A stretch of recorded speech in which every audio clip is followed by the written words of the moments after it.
আমরা পরিবার নিয়ে চলি, কিছু বন্ধু নিয়েও চলি, কারণ একা তো বাস করা কোনোভাবেই সম্ভব হয় না। কিন্তু যখন এই বন্ধু অথবা পরিবারের সদস্যগুলোকে আমরা অনেক বেশি প্রাধান্য দিই, কিছু দায়িত্ব কর্তব্যের মধ্য দিয়ে আমাদেরকে আটকে ফেলে। কিন্তু তাদেরও যে দায়িত্ব কর্তব্য আছে, বিশেষ করে সময়টা দেওয়া, সেটাও তারা দিতে চায় না।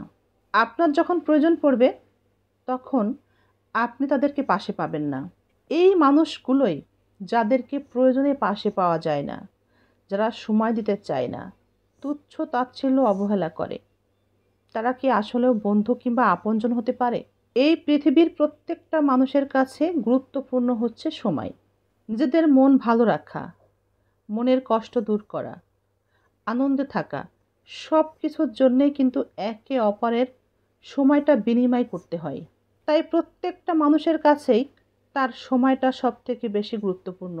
আর এই গুরুত্বপূর্ণ সময় যখন কাউকে দিতে না চায় কেউ, তখন সেখানে বন্ধুত্ব সম্পর্ক বা আপনজনের সম্পর্ক থাকতেই পারে না। পৃথিবীতে সব কিছুর কম বেশি হয়, কিন্তু সময় নির্দিষ্ট সময় ধরেই চলে। না সেটা বাড়ানো যায়, না সেটা কমানো যায়, সে তার গতিতেই চলে। তাই আমাদের জীবনের সময়গুলো খুবই সীমাবদ্ধ।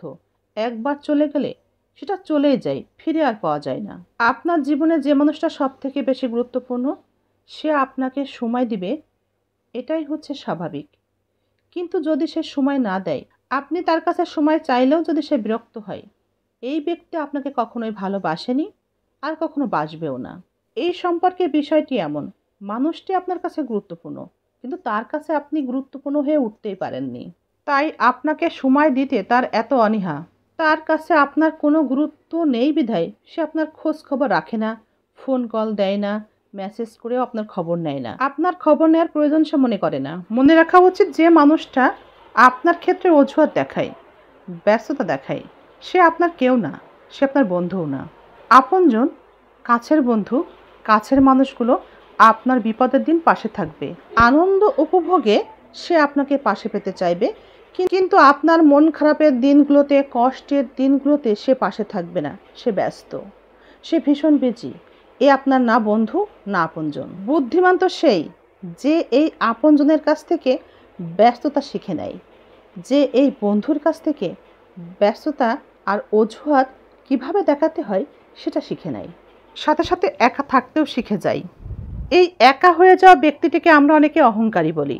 আসলে এটা তার অহংকার না, সে বুদ্ধিমান অথবা বুদ্ধিমতী। কারণ সে সমস্ত এই ঝুট ঝামেলার সম্পর্কগুলো থেকে বেরিয়ে এসে কিছু ব্যস্ত বন্ধুর মতো কিংবা ব্যস্ত কিছু আত্মীয় স্বজন আপনজনের মতো নিজেও নিজের কাজের মধ্য দিয়ে নিজেকে ব্যস্ত করে তোলে এবং আপনজনকে সময় দেয়।